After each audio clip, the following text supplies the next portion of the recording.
السلام عليكم ورحمة الله وبركاته. عاملين ايه يا بنات؟ يا رب تكونوا بخير. هنعمل بسكوت الزبدة بالكيس.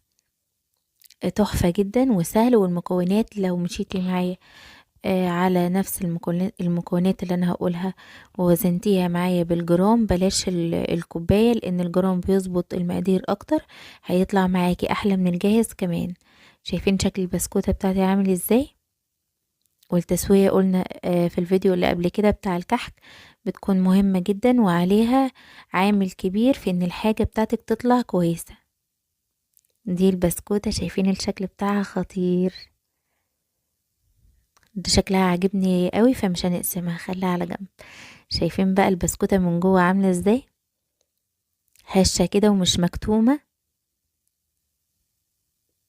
انا هنا بحاول كده بس اظبط التصوير علشان تبان اكتر او تبان بصورة اوضح. شايفين الهشاشة بتاعتها؟ هي باينة، الصورة بتتكلم عن نفسها او الفيديو بيتكلم عن نفسه وبيشرح نفسه. البسكوتة بتاعتي هشة ومش مكتومة، والتسوية بتاعتها حلوة جدا. شايفين؟ واضح قوي الهشاشة بتاعتها وانا بقطمها.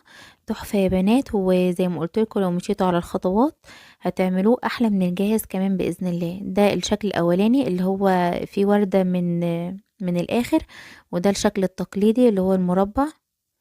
هنعمل الشكل ده والشكل ده، وهقول لكم على نوع القمع اللي احنا بنستخدمه او الرقم بتاع القمع. ده كده الاول خالص بقى نبتدي المقادير كده بالراحه. بتاعتي 550 جرام من الزبده، و50 جرام من السمنه هتفرق معاكي جدا، جربيها وما تخافيش يعني من التركايه دي.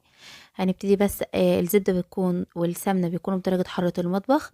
هبتدي انزل عليهم 350 جرام من السكر، وابتدي اضرب كده كويس لحد ما هيهيشوا ولونهم هيفتح زي ما باين في الفيديو. اضربهم بقى كويس جدا زي ما قلنا كده، اضربيهم حوالي كده بتاع 6-7 دقايق لحد ما يهيشوا معاكي ولونهم هيفتح، لان الخطوة دي بتكون مهمة جدا. لو الخطوة دي عملتيها كويس اضمني كده ان البسكوت بتاعك هيكون ناجح معاكي.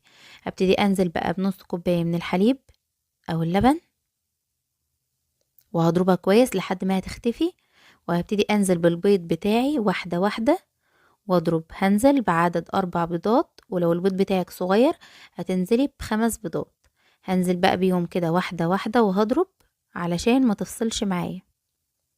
هو على العموم يعني انت لو ضربة الزبدة مع السكر كويس جدا ما تخافيش، مش هتفصل ولا يجرى لها حاجة. هنزل بقى كده معلقة صغيرة من الفانيليا السايلة